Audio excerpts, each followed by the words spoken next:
Mister John, ये देखिए conical pendulum, tiny मास है, assumed to be a point object called a bob connected to a long, flexible, massless, inextensible string and suspended to a rigid support is called a conical pendulum.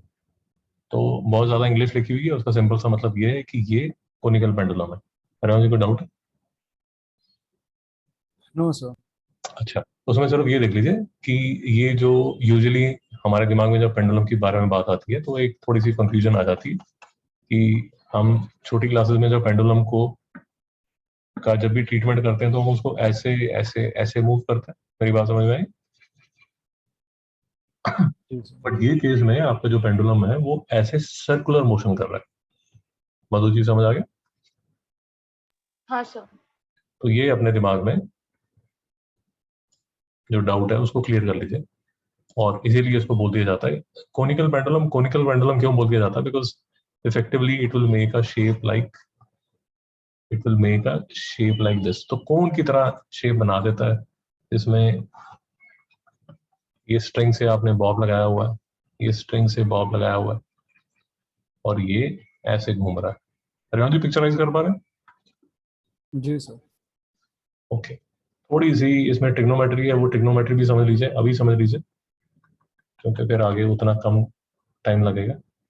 तो basic trigonometry है इस case की, वो ये है कि ये आपका जो बॉब है उसकी जो लेंथ है वो है L। यहां से लेके ये जो पॉइंट है, ये पॉइंट P मानेंगे, इसको O मानेंगे, और इसको अगर Q मान लेते हैं, तो आपका जो रेडियस ऑफ सर्कुलर पाथ है वो R है, और ये जो एंगल है ये थीटा है। यहां तक समझ आ गई? जी सर। और आपको जो थोड़ी सी छोटी सी ट्रिग्नोमेट्री समझनी है वो ये है कि जो साइन थीटा है, sine theta, Madhu ji sine theta क्या होगा? Opposite upon hypotenuse. बताइए अपोजिट क्या है? Are upon L. आर किस चीज के होगा? L sine L theta. Sine theta. Mister yes sir. John, mister John, इस बात पे कोई डाउट है? नहीं सर। अब ये रिजल्ट मैं आगे यूज करूंगा तो आई थिंक उस टाइम आपको कंफ्यूजन नहीं आएगी, और आप बाहर बैठ के, मतलब आप बाहर बैठे हुए हैं और इनर्शियल फ्रेम में पूरा नाटक देख रहे हैं कि ये जो पेंडुलम है, ये जो पेंडुलम है ये ऐसे घूम रहा है। भाई समझ आ गया? सर्कुलर मोशन में घूम रहा है। अब इसका जो मैथमेटिकल ट्रीटमेंट है, आपने देख के डरना नहीं है। जो मैथमेटिकल ट्रीटमेंट है वो ये है, बड़ा सिंपल सा है, मैं आपको अभी बताता रहूंगा तो आपको समझ आता रहेगा। देखिए देखिए, ये मेरी L length of the string मैंने लिख दी, ये मेरा रेडियस है जिसमें ये सर्कुलर मोशन ले रहा है, तो ये मैंने यहाँ पर आर लिखा हुआ है। जो एंगल बना रहा है वो एंगल ये थीटा है। अगर ये थीटा है तो मैं यहाँ से एक अगर लाइन खींचूं ऐसे, और इसी तरह यहाँ से एक लाइन ये खींचूं, तो ये दोनों लाइन एक दूसरे के पैरेलल है। इस हिसाब से ये जो एंगल थीटा है वो यहाँ पर एंगल थीटा है। रेवंत जी यहाँ तो कोई डाउट? No sir. जहाँ भी डाउट है मुझे रोक लीजिए। जो बॉब है उसको आप पॉइंट ऑब्जेक्ट बोल चुके हो, उसका जो मास, उसका जो वेट है वो नीचे की तरफ लग रहा है, तो ये mg। जो टेंशन इन द स्ट्रिंग है वो ये बाजू लग रही है। इसके दो कंपोनेंट है, एक टी कॉस थीटा और एक T sine theta. Madhu ji यहाँ तक कोई डाउट है? रेवंत जी कोई डाउट है?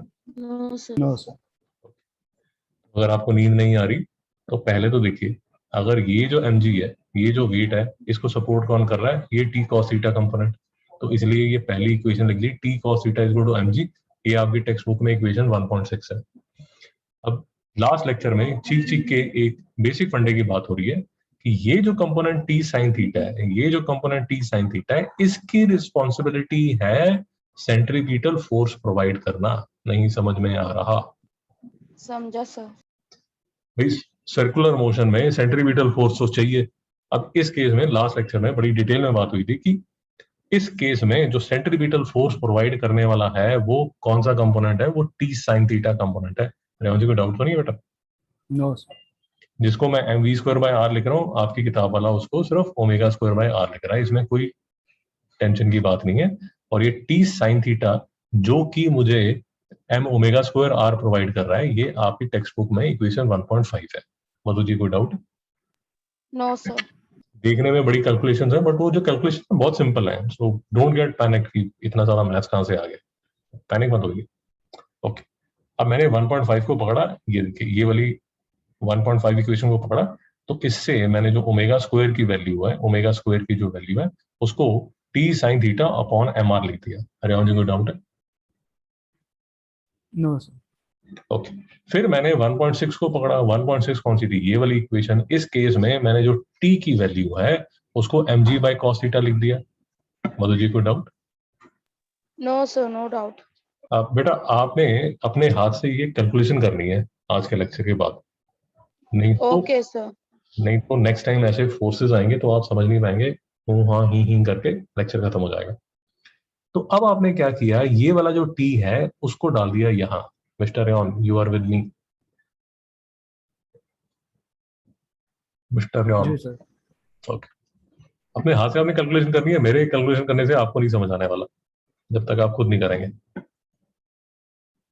तो जब आपने इसकी ये जो टी की वैल्यू है इसको यहाँ पुट कर दिया, तो ये बड़ी सी इक्वेशन बन गई, omega square is equal to, पहले तो ये mg cos थीटा जो कि यहाँ लिखा हुआ, और बाजू में आपने लिख दिया, ये तो आपने टी की वैल्यू यहाँ लिखी थी, बट ये साइन थीटा एम आर तो यहाँ पड़ा हुआ है, वो साइन थीटा एम आर यहाँ पर है, और यहाँ से मास और मास भाग गया, तो ओमेगा स्क्वायर की वैल्यू क्या आ गई? G sine theta upon r cos theta. दोस्तों समझ आ रहा है या नींद आ रही है? Understood, sir. मिस्टर रेयन, समझ। ये ओमेगा स्क्वायर की वैल्यू, क्योंकि यहाँ ऑलरेडी बड़ा कचरा हो चुका है, इसी यही यही जो वैल्यू है इसको मैं लेके नेक्स्ट पेज पे जा रहा हूँ, और वो लिखा हुआ है यहाँ। वही समझ आ गया? समझा, sir. तो ये omega square is equal to g sine theta upon r cos theta. अब देखिए, जो मैंने आपको ज्ञान गणित पहले समझाया, ये जो आर की वैल्यू है ना, ये जो मैंने पहले ट्रिग्नोमेट्री से निकाली थी, इसको मैं डाल रहा हूँ एल साइन थीटा। दोस्तों कोई डाउट है? No sir. No, sir. No doubt. फिर से रेफर करना चाहते हैं तो ये देख लीजिए, यहाँ पर ट्राइंगल देख लीजिए, अगर कोई डाउट आ रहा है। ये देखिए, ये ट्राइंगल है पी ओ क्यू, ये वाला ट्राइंगल है। इस ट्राइंगल में ये एंगल थीटा है, ये आर है, ये देखिए ये जो डिस्टेंस है ये आर है, और ये जो पूरी जो लेंथ है वो एल है।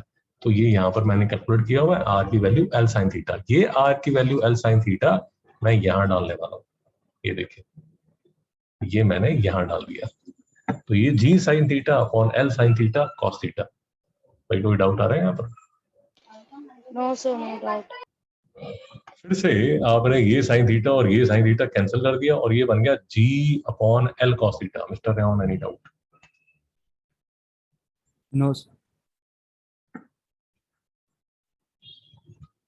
देखने में मुश्किल है, आप एक एक स्टेप करके करेंगे तो ज्यादा प्रॉब्लम आएगी नहीं। अगर कोई प्रॉब्लम आएगी तो प्लीज पूछ लीजिए, जबकि इतना ज्यादा प्रॉब्लम है नहीं इसमें।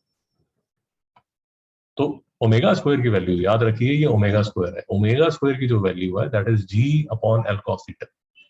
अब एक पुराना आपका साथी है जो आपको बोलता है कि omega is equal to 2 pi f, where f is the frequency.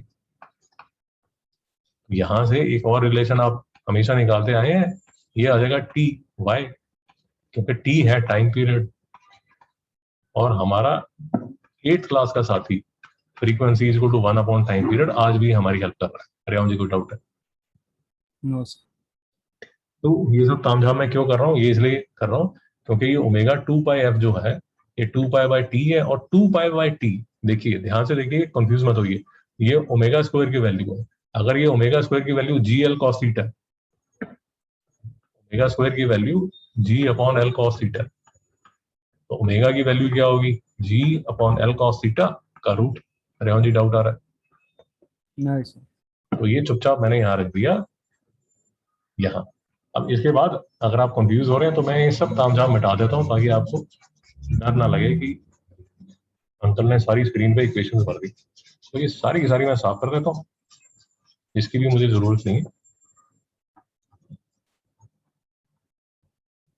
ये सारा मैंने साफ कर दिया, यहाँ तक कि मैं इसको भी साफ कर देता हूँ, ये ताकि आपके दिमाग में बिल्कुल परेशानी के बादल आपको घेरे। तो देखिए अब इसमें मुझे सिर्फ ये करना है कि जो टी की वैल्यू है वो देखिए 2 pi by t is equal to root g l cos theta. तो टी की जो वैल्यू है रेसिप्रोकल ले लिए, देखिए तो मैंने दोनों साइड, तो टी की जो वैल्यू है,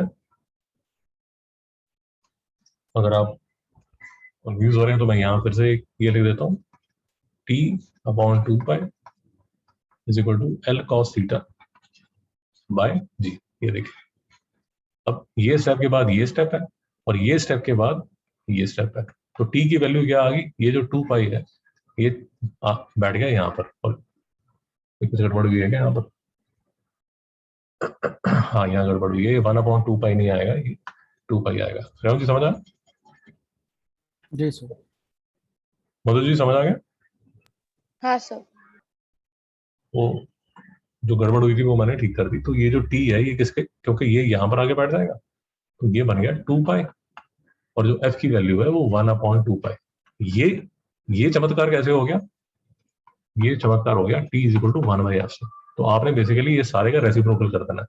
वो रेसिप्रोकल मैंने कर दिया, ये जो फ्रीक्वेंसी है इसका रेसिप्रोकल किया तो 1/2 पाई आ गया, और इस पूरे का जो मैंने रेसिप्रोकल किया तो जी अपॉन एल कॉस थीटा आ गया। तो ये जो दोनों रिजल्ट है, पहला रिजल्ट ये और दूसरा रिजल्ट ये जो दोनों रिजल्ट है यही हमने डिराइव करने हैं, जो कि लिखे हुए हैं यहां पर। दोस्तों को डाउट है? नो दोस्तों सर। एक पीरियड का फॉर्मूला है और ये फ्रीक्वेंसी का फॉर्मूला है।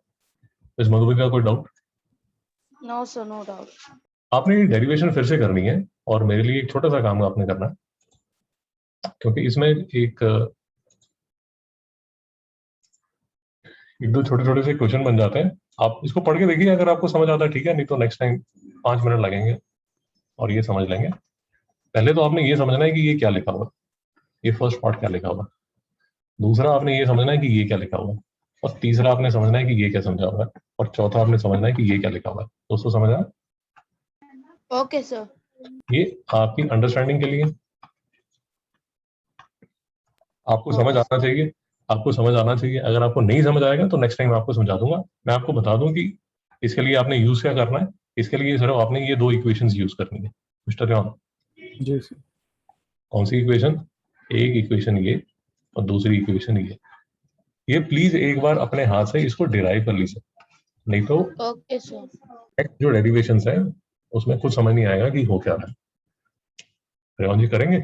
जी सर। और ये दोनों इक्वेशंस को यूज करके ये जो यहाँ बॉक्स में लिखा हुआ है इसको समझने की कोशिश कीजिए। Okay sir. ठीक है मैडम, नेक्स्ट टाइम मिलता है। Thank you sir.